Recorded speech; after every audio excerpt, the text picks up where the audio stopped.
Welcome to another episode of the Pilot Review Show. Here, we're having some fun here. Mike is not muted for once. I haven't done anything sort of group as far as I'm aware of.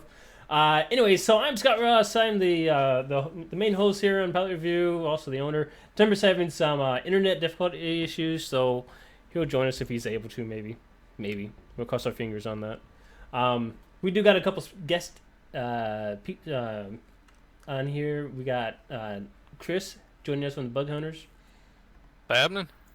And then also joining us here, you might remember him if you watched my Star Wars episodes, or if you remember from episode number 2, we got Neela back on with us.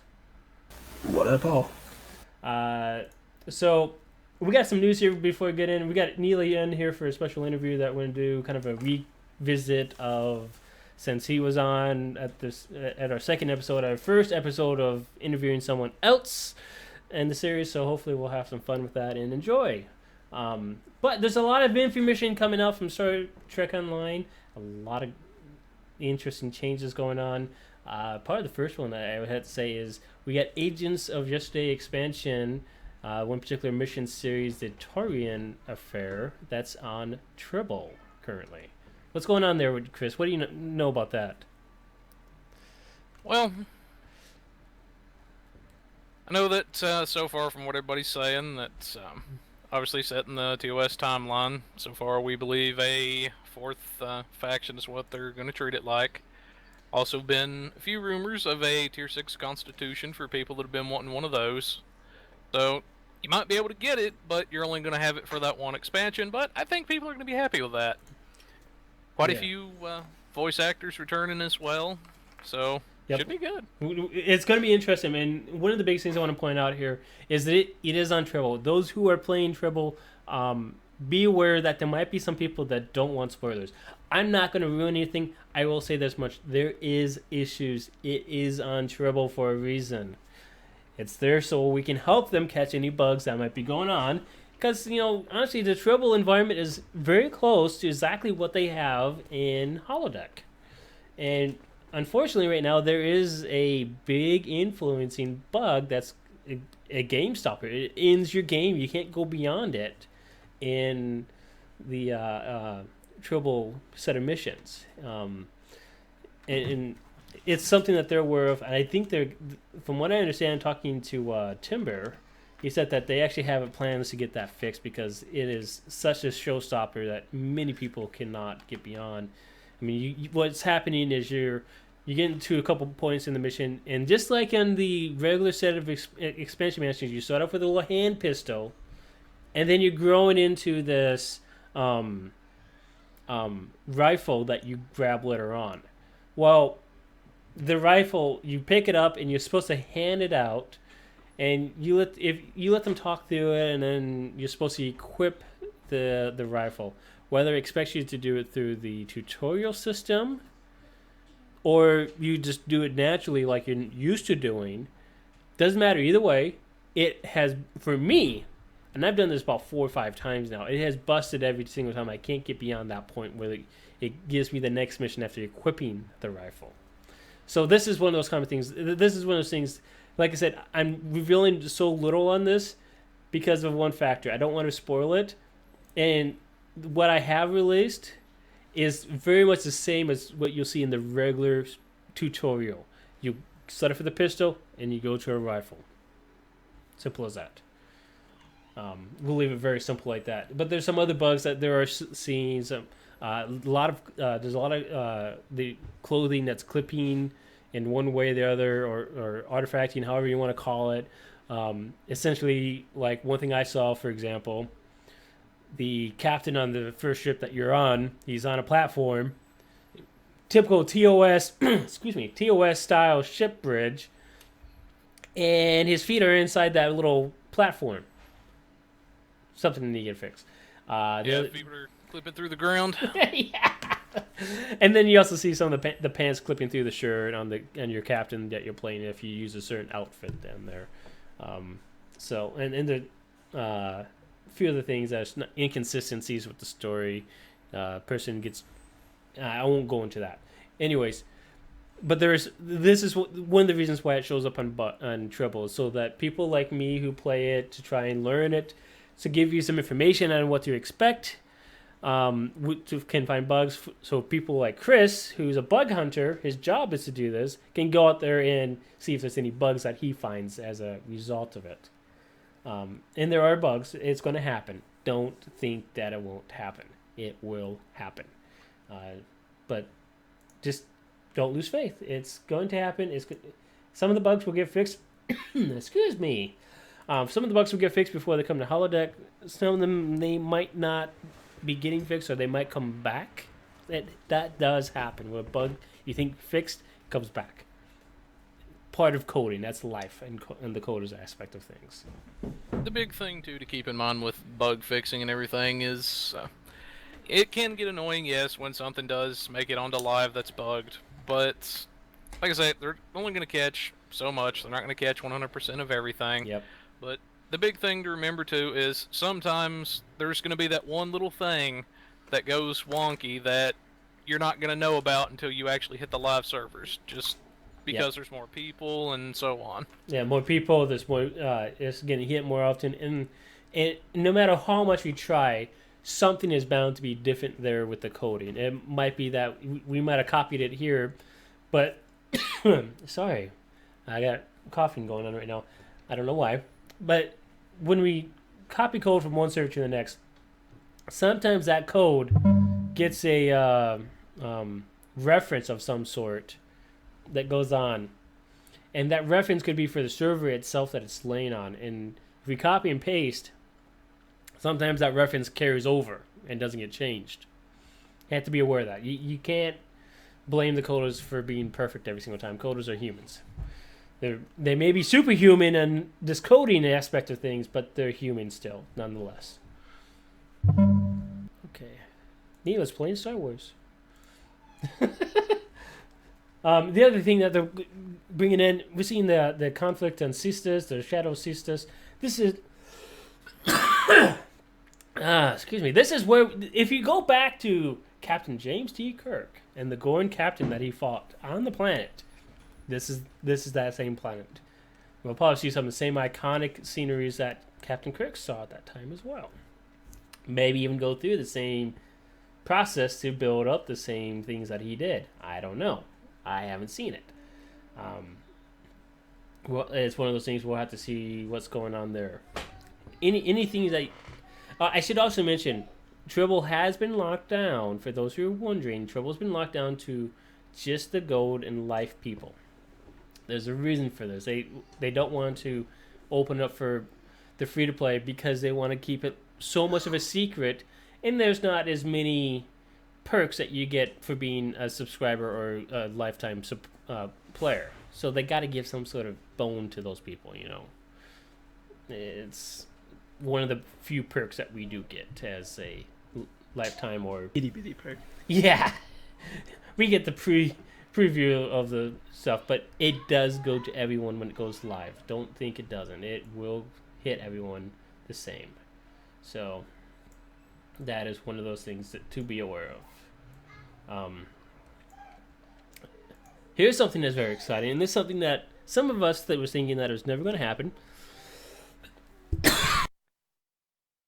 And I'm just going to die here, that's all. Okay. But some of us didn't think it was going to happen. Some of us thought that if it did happen, it was going to be disastrous because of the console, because of the lack of ability on it. But Star Trek Online is coming to Xbox One in the PS4. Now, one of the biggest things that a lot of people are commenting on this aspect of things is, what about the UI? What about this? What about the fact that this is a high-intense game? It's really not that high-intense. Let me be honest here. It's not that high-intense. It's an MMO. It does have great graphics and all. But these game consoles these days, they're basically, this is half, and in some cases, they're about the same as some computers that come out these days. Let's be honest here. These are not your gaming rigs that can't handle games like this. But You know, the interesting is they got this little slider on this link here where you can see what it looks like before and after. And on the console, it looks like they're bringing out a lot of the color so that it's not as dark. I don't know if you see. Have you guys seen this link here? Mm-hmm. Yeah, got to see that. It looks like, honestly, that they've upgraded the engine quite a bit. Some people have actually been worried that because they've upgraded the graphics that it's going to lead to a more simplified code. But I would say, honestly, that's not necessarily always a bad thing to simplify the code. Because although you're gaining more better graphics, they may be less resource intensive, so it's a win-win all around, potentially. I think the other word that people have is, Exactly. are the console guy is going to be able to play with me on the PC. I think the model that we're going to see is going to be much like what they did with Neverwinter. They have Neverwinter where it's both on PC and on console as well. I think you play Neverwinter, don't you, Neela? Yes, I do. Do you see console people on there? I don't see PC on there. It's just console. Just so when you play, it's either console on one shard and then PC on the other shard. Mm-hmm. Okay, so they, and that's what I was expecting. That's what I thought it was. Yes, but the only other thing is if like a DDoS happens, it will affect the Xbox and PC. Yeah, because they're on the same server. Yep. So is that going to happen for? It's going to be forever. I don't know, because Xbox One and PS4 are working together to try and make it so that those players on those consoles can both play together. And that might be just in time for Star Trek Online when it hits the consoles, and that might have been one of the things that they were waiting for. Because this has been a rumor that's been going on for ages. I remember when I first started back in beta that they were talking about bringing this to the console. Well, there had been people talking about for a few years that, like I know some people that may go through, just get curious, seeing what's in the game files, or maybe trying to find their combat log, and then they would come across a reference to the consoles. Mm-hmm. And then the rumor that I heard originally was that they had actually tried to get it on the consoles, but it failed, and that was just leftover code from that. But I guess now we see kind of where they were wanting to go with it. Yeah, it's quite possible that they picked it back up, because I did hear those same rumors where they started to do it and then stopped because of the cost of going to Xbox. Because Xbox, let's face it, Microsoft wanted as much money as they could get. There's no ifs and ands around, so they charge people for the licenses for it. And PlayStation does the same. But it's quite possible that they probably have plenty of money because they got people who love the game so much. And they just finally said, you know what, now's the time. These console companies are finally talking to each other and working it out so that they can cross console play with other players of the same console or different consoles on the same game. And I think that's about time that the consoles did that for one. And honestly, I think it's about time that Star Trek went to the console. In this case, those who are on the consoles, the one thing that will be not seen for a while at least, until someone figures it out, will be the DPS leaks.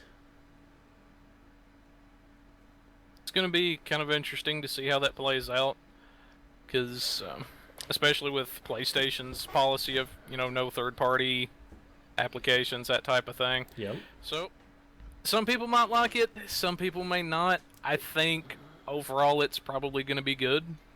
Yep. But I think the only way the only way the DPS leaks will sneak in is if you can still do the combat logs, and if the people are getting smart enough and they're going and grabbing those logs, taking them over to PC, and then uploading it to some site for the leagues on the console side.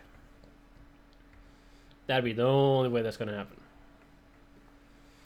But I think that's going to be too much of a hassle, and for many people, unfeasible.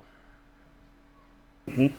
I really think it's going to be unfeasible. So it could be possible that this might be the first time that Star Trek Online or Cryptic decides, let's put in a built-in DPS parser for these guys. Because you're bound to get people on this side who's going to be like, I don't know what my DPS is. Neverwinter, I'm sure, sees that. Well, They do occasionally, but not as much. Yeah, it's still an MMO. I mean, people want to know what they're doing damage wise. So that's the big thing too with to borrow World of Warcraft as an example. For years you had the recount add-on, which it told you your DPS, your threat you're pulling as a tank, your healing, and of course, I mean there was a lot of other stats with it too, but of course those being your main ones. Blizzard just finally is like, all right, we're tired of this being in, just a certain group's hands. Not that they didn't appreciate the work the guy did.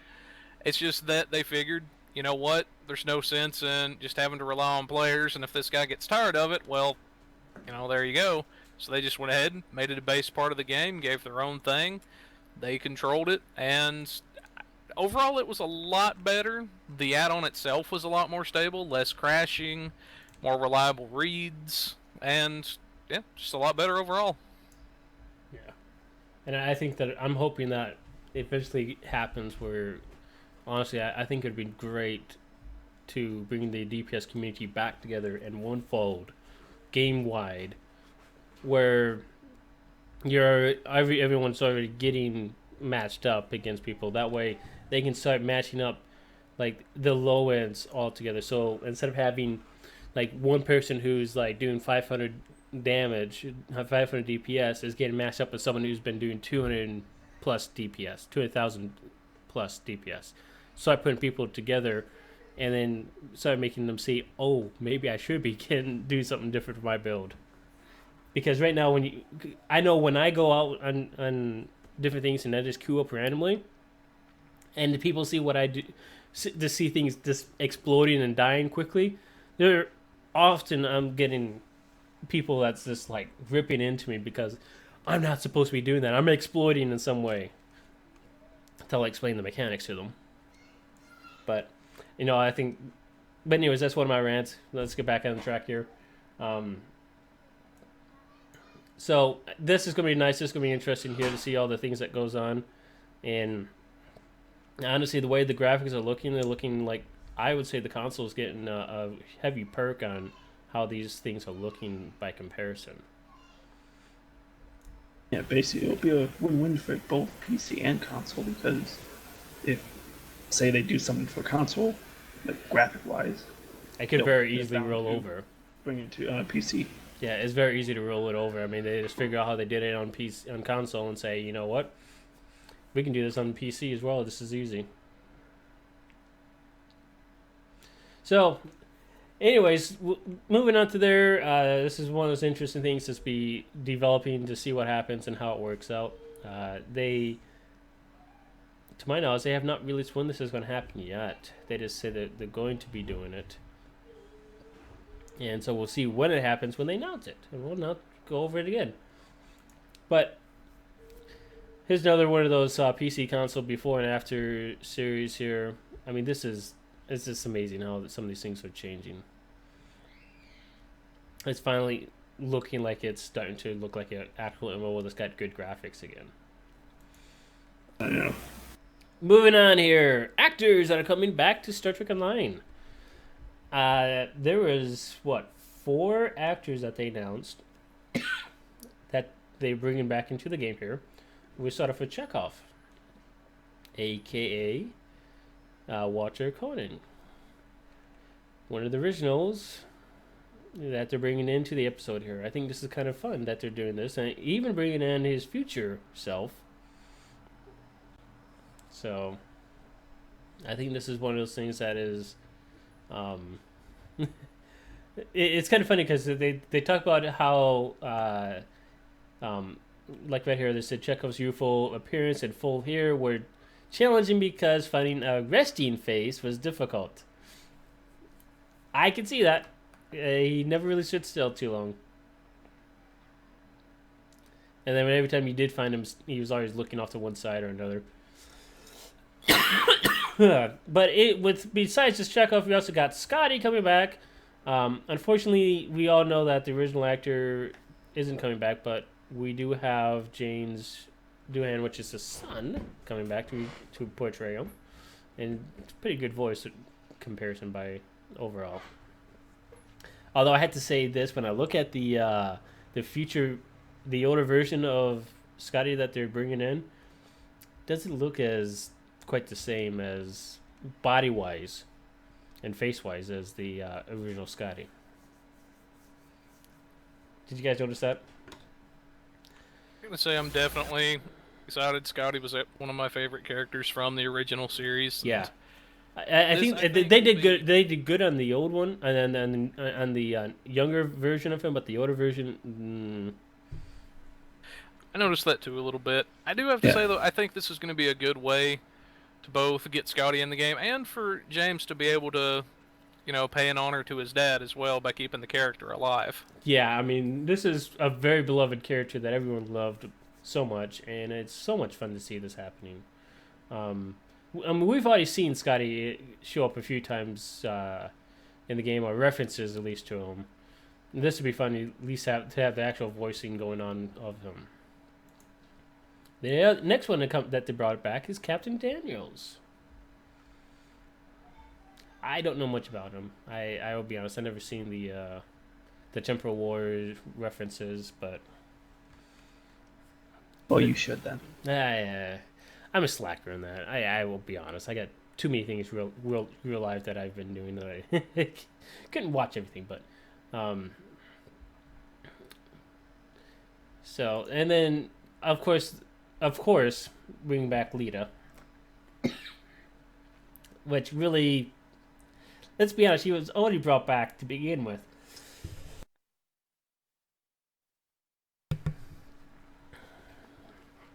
So, I don't know how this is anything new or interesting, because they could have had her doing all these voice scenes the first time around when she came in. You know what I mean? I mean, not all this could have been new or anything else like that. It was blah to me, anyways. But I do think it's kind of fun that they're bringing in, and this one I think they're bringing in as the Taurean leader. So we'll probably, from the sounds, it sounds like we might see some of the Taurean Empire show back up. Actually, going to be kind of glad if they do that, because I don't think we saw enough of Taurean Empire the first time. No, I think that's way too short of an arc. I think that's a story they can really expound upon, and I think that would have been great for this game to have as a whole. I mean, I think honestly, in my opinion, I think that'd be a great one to have for a actual enemy faction. A lot of people think that too. Well, it could be really good because, like you said, you've got a lot of potential to draw from. You've got you already got all the Star Mirror Federation, and then you've got pretty much the entire mirror universe that could churn out any type of enemy. So, it just is one thing that comes to mind for me. What if in the mirror universe you have the Borg that don't assimilate but just try to destroy? What if you have an enemy like that? Or what if the Borg, heaven forbid, got a hold of temporal technology? What kind of damage they could cause with something like that? Yep. And we've already seen them trying to do that in the episodes. I mean, just go to Enterprise, where they went back into the past. Voyager, where they did the same thing. And First Contact. Yeah, and First Contact, yeah. Yeah, there we go. I mean, there's so many episodes where they've already got hold of some temporal thing. And in some of those cases, they've only been a one-time use because they didn't understand the technology, because they didn't learn it. They just made it happen, and it only occurred at certain times that they could do it. So, notes, some of the release notes from Thursday's patch. Honestly, I don't think it does anything to be too awfully concerned about, honestly. So, I mean, they just kind of fixed a few things, made it so you can use the aceton assimilators in the social zones, and yada, yada, yada. Nothing major. Run of the mill, correct a bug or two here, but yeah, nothing like, oh my gosh, this is amazing stuff here. I think most of their resources, if I had to put money on it, is actually going towards Agents of Yesterday, making sure that's rolling out. Yep. So I would agree with that. We might get, I would say, maybe another episode or two leading up into that as sort of a holdover, but I would say for the most part, start getting geared up for the new expansion whenever that's going to hit. Yep, I would say so too. And also the summer event. Yep. And that too. That you got all these things that's just coming right down the pipeline at the same exact time here. Anyways, so like I said, some of you may remember Neela from the second episode here. This is back when we did it things very much differently. I didn't have an intro at the time, and we used Google Hangouts to do all this work. It was great to use Google Hangouts, I will say that, but the problem is it was so lacking on functionality. Like I couldn't simply add something in the middle of the show to change what I wanted to point at. It was difficult to do stuff like that. I can do that more on XSplit here. But so Neela came on, and when Neela came on, you had the Clarfie, which I believe you still run today. Very much so. So, and for those who don't know, the Clarfie is a science-heavy focused ship. There's no doubt on that. It is Science Commander ship. The only thing it's missing is the secondary deflector. I think they really should add that to that ship, honestly.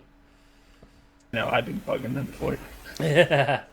If they did, they would have to drop one of the 4 weapons, I believe, to make it actually fair to everyone else. That would be fine. Yeah, you can make it. You can still make it do great damage even if they did that. But when you came on, you were doing what, 20k or something like that? I think it was 15, 20k roughly. Yeah. So here's a question I have for you. We're gonna see this. What's that? Oh, we're gonna see this video. The lag fest. Yeah, no, I jumped too far. There we go. That should be close enough. Anyways, I'll let it go through. We'll let it play. We'll continue talking about it. So since that time, what have you changed? What have you done differently that you're not doing in this video? As a direct result of the show. Well, I'm not turning as much.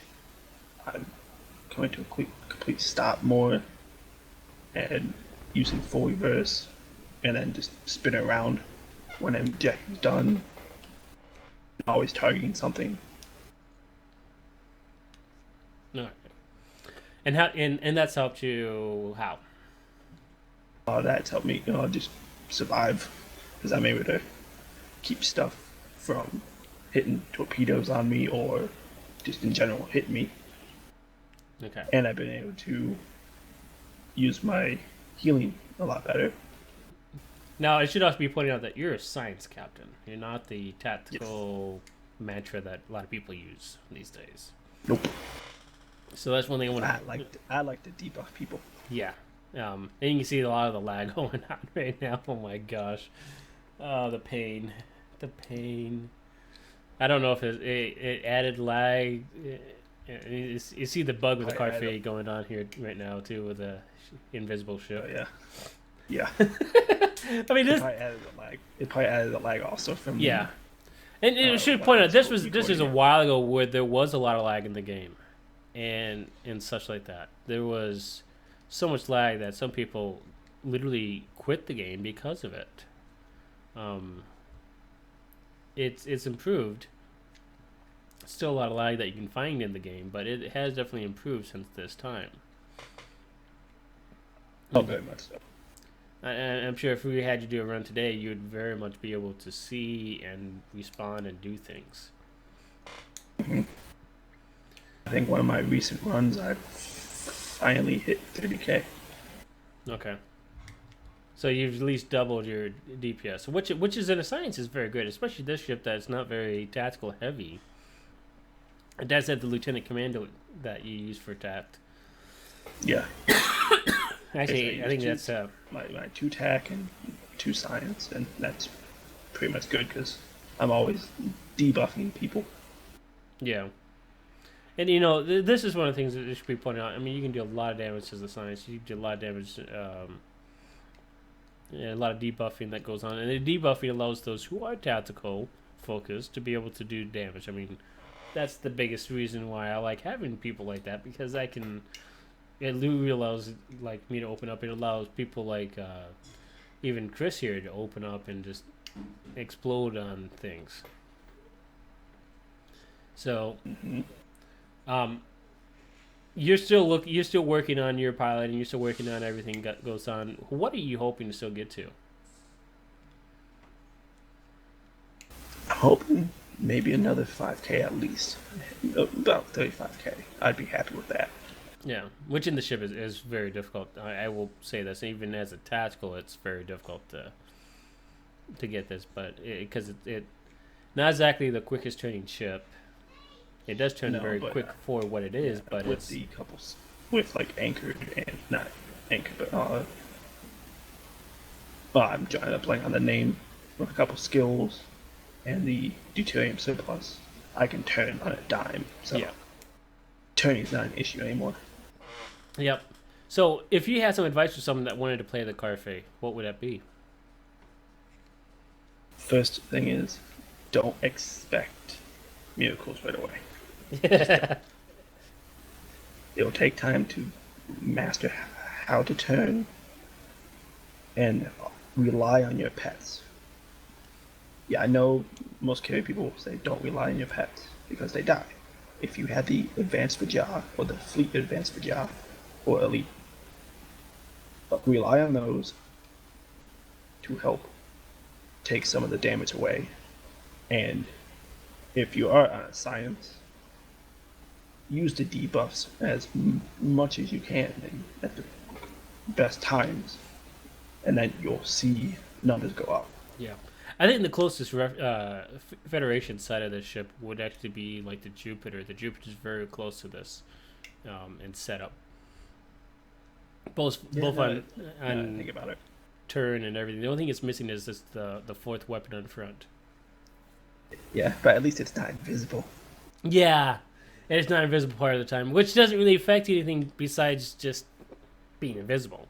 It's very freaking cool, in my opinion. It's cool, just annoying. Indeed. But, that's one of the things, this is one of those things that goes at. I mean, every ship has its focus, every ship has its purpose. And you can do a lot of damage with these ships no matter what. You just have to know how to use them and make them work for you and your style. Like my style is to be a support. Like I will support you into Kingdom Come and back. And a support ship is totally viable in this current age. It doesn't matter. I don't care what anyone says. Support ships do exist and they can work. You don't have to expect them to be doing 50,000 damage. They will do enough damage to help out with a run and to be able to heal or debuff whatever they're doing. So Exactly.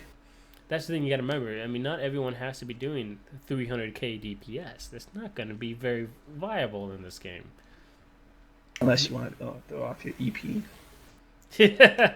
Yeah. So, and we see Neela complaining about the lag there just now. I mean, this video was quite long by itself. It hurts me. Yeah, it's one of those scenes that is like, okay. And it's the lag at the time. I mean, that's probably about the worst I've seen. And it was also because of me recording it, so.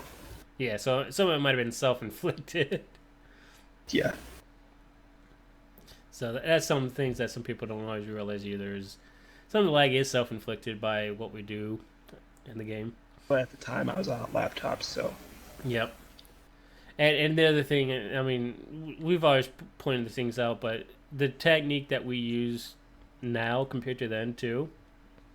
I mean, Neela's going off and chasing spears and focusing on the spears, whereas now we would have continued on to the other side and ignored it. We've also would have gone to the right side first, because it's a little quicker and closer to that side. And as everyone wanted to go left, so. Yep, and as a result of some of the things that we do now, the spears would have all been over by the gateway, and Neela would be able to use gravity well to pull them up into the the gateway to have the file users all drop their files right there at that point. Yep. And then, like on the TAC cube, I would always drop a Titan Drift. Yep. So that's something this is some of the techniques that have changed since then. And the other thing is, like, if you know you're going to be taking a lot of focus, you would have like feedback pulse instead. Anyone which I have switched to feedback pulse. Yeah. If I knew I was going to do a pug run. Yeah, feedback pulse. Anytime you got to focus on things going on is where you do things like that. And this is one of those fun things. I mean, it's kind of fun to see where things have started and where things have come. I mean, if he told me that Neela was doing 50K at this time, and now all of a sudden just only doubled, but then you mentioned, oh, it's a science captain. That's like, wow, that's great improvement. And I know for a fact you're not playing Star Trek Online 24/7. You are playing it often, but you're not playing it 24/7. No. So. I've just been playing, doing daily stuff, and then leave. Yeah. A lot of people are just doing that most time when it comes down to it anymore. But so that's some things. Or to stay in and hang out with my fleet. Yeah. Well, let's continue going on here. But I want to say thank you for coming on back then, and thank you for coming back on now. I mean, it's great to see where you've come. Hopefully, we'll see you going up higher and getting that extra 5K that you're looking for, and then from there pushing to another 5K. Mm-hmm. Exactly. So, I mean, that's really what it is. And this is part of our game stuff that we do. This is what we have that we're capable of doing. It's like, okay, I just got done getting a 35K. What next? Well, let's go for 40. Let's make it even. Yep. Because that's what I like to do. Instead of saying, oh, let me try 10K, I'll just try it for another 5K. It's easier to do 5K than it is to do 10K at one shot. It really is. Yep. And some people will forget doing that, and they just do it all in one shot. Of course, we see Neela here trying to chat here with the banished channel here, too. So... Yeah. Yeah. That was not fun. Yep. So let's go ahead and bounce on. Thank you, Neela, once again. Let's go to our bug report corner here. What do we got going on here that we know that's stopping us in game, either on Tribble or on Holodeck, Chris? What's new? Okay, a couple of interesting ones. For you carrier players out there, there's currently a thread in the gameplay bug reports section just for general bug reporting for the players. That's apparently the issue where hangar pets won't return and dock. Some folks are having issues with that again.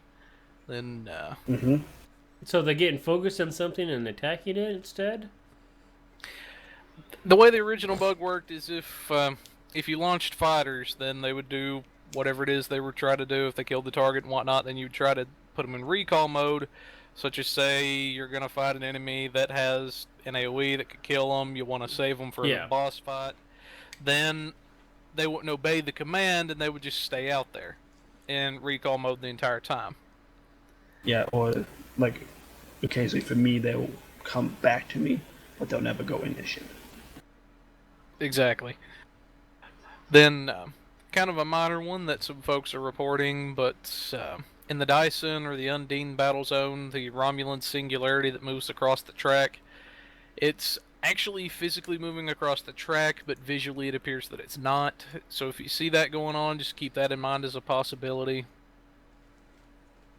Okay. And also some DirectX issues for people currently on Tribble, a couple of folks on Holodeck as well.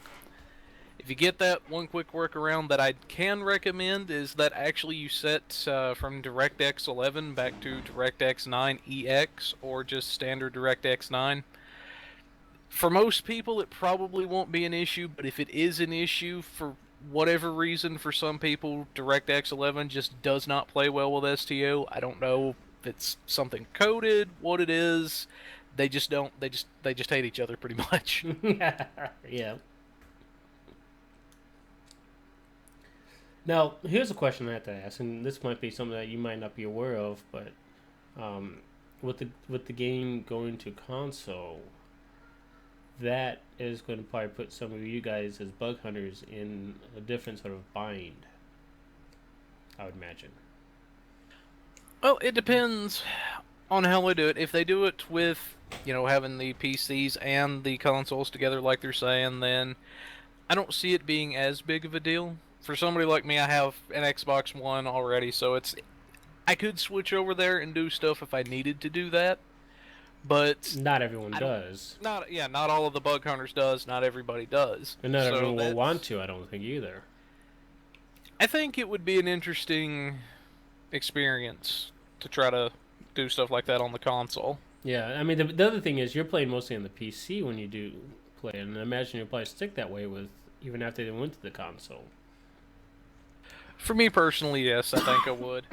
I mean, you got most of your stuff set up on your PC to do it like you want it to do, and you have to almost relearn yourself over on the console. I can't speak for everybody on this one, but I think for me, mostly, from what I'm seeing of the interface, with the little wheel of abilities and everything, kind of actually reminds me of Oblivion in a way.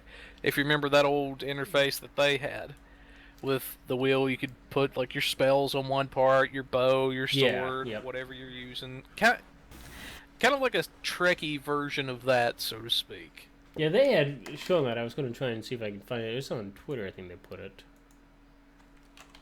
See if I can find it. Yeah, like I said, I have games with a radio menu on Xbox. It's not that big of a deal. It's actually pretty easy to navigate. Yeah. I would say with... Oh, go ahead. Well, I think the other thing is there's some people that we know that is actually looking forward to it, and because of different things that they got going on, they feel it's going to allow them to actually play the game better. Let's see if it was them that posted it or if someone else that had posted it. Go ahead and keep talking about it. The big thing... Picture on Facebook about it. Yeah, so I remember The big thing with radio menus is a lot of people, they see something like that, they get intimidated, they think it's going to be this big, you've got to have a million different things to use it. But in reality, even with the Oblivion radio menu, it wasn't that bad. You could switch to pretty much anything on that wheel, just simple, easy clicks of the directional pad, and there you had it. Here we go. There's the radio world that he's talking about and everyone. So that's what they're looking at doing here, and so you have to go through that and click on that.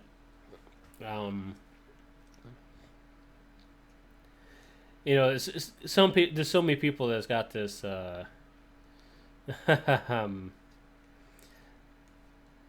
thing as hated, and there's some people that's got this as really liked and enjoyed.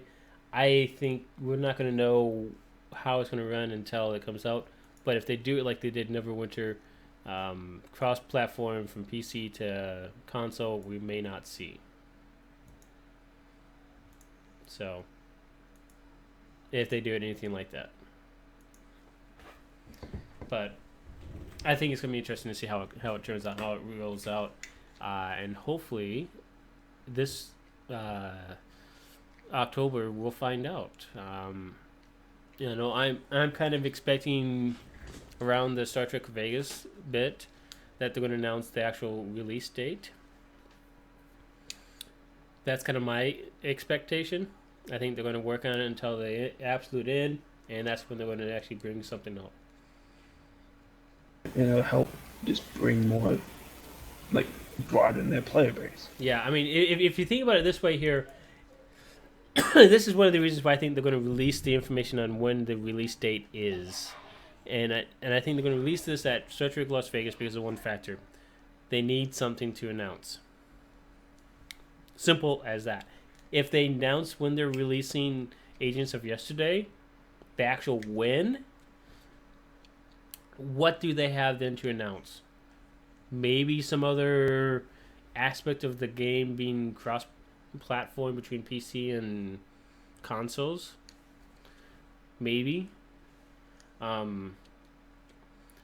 But then you're going to have the problem that I see is you're going to have the consoles that's going to have a different playing experience with the graphics that the PCs don't. So that's the other aspect. I don't think they're going to cross over the PC and console ability to play with each other, because you would have so much different playing experience between the two. Not just even if you remove the radio dial. The actual graphics is going to be so different and radically different. And you would ruin the economy up straight away on Xbox. Yeah. So, anyways, so that's some of the things on that. I think this is going to be a lot of great news. I think this is great news as it is that's come out from them, and I look forward to seeing more of this information. Hopefully, we get more information that comes out next week. Even we'll see what comes out. Thank you all for subscribing. Thank you, Neela, for joining us. Thank you, Chris, as well, for joining us on this episode here. Timber is just going to have to catch us later on. So, appreciate it here. Yeah. Everyone get on him. Holler at him. Hoot at him. He apparently his internet issues bested him in this case. So... Anyways, if you guys enjoy the episode, make sure to please subscribe. The more subscribers there are, the better off it ends up, because it shows me what's going on. It allows me to know that you guys are listening, that you're actually enjoying the shows. Make sure to like us on Facebook, on Twitter. I mean, I got Pilot Review Show on Twitter. It's on Facebook. It's also... I mean, you got my YouTube station, you got my Twitch station. Please make sure to subscribe to all those.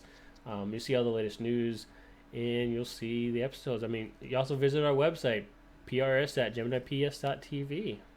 Visit us there. And as a tag-in, Pilot Review, myself and Timber, we will be at Star Trek Las Vegas as a table, as a vendor there. So make sure, if you're coming out to Star Trek Las Vegas, number 50, stop by, say hi. We'll be there. We'll be there in person, recording live, hopefully, providing my internet and my connection doesn't die in the meantime. Anyways, have fun all. Thank you very much, and hit that like button. See you.